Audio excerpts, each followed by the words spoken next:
mày lại cái gì Bây giờ đi ôm bây giờ đây thằng ai tầm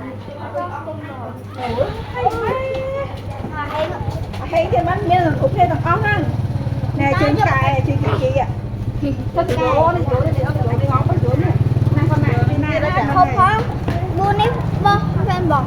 cũng hay đây không biết cái còn chưa tập hẻm với anh chưa thay chưa nữa sao ở đây là chỗ thì ở thật em ơi một thô rồi là cứ đi ra hay anh nghĩ hai nha bạn đi hai bạn con đang môi ngồi giờ thấy con này không thay mà mình chắc con nó thui để tao mình riêng trên thì kia môi trên thì kia môi nè sky à đang Đấy, cũng vậy chom pin mấy hả? ê chị kia hai sky hai kia cặp cặp hai chị anh mua mình bịch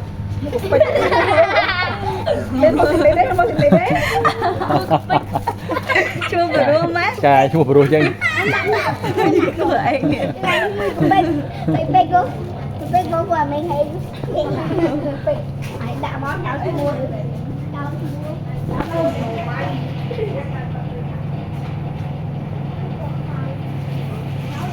treo vậy làm cô không má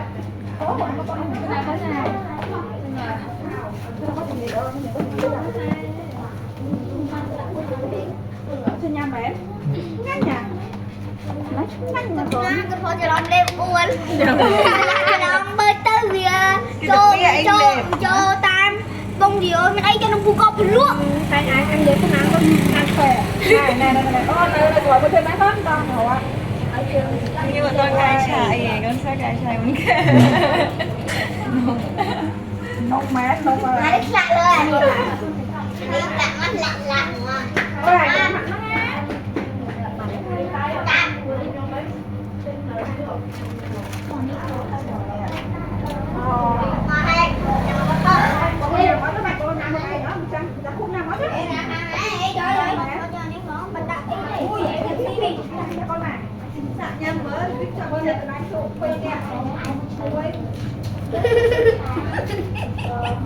em ai nhỉ anh copy tích lắm anh cô phải Mò, con ngành đây. Ngành hơn.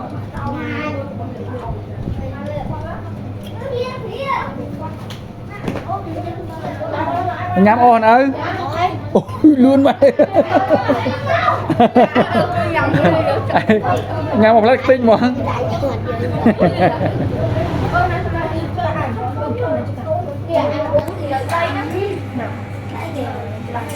Yeah.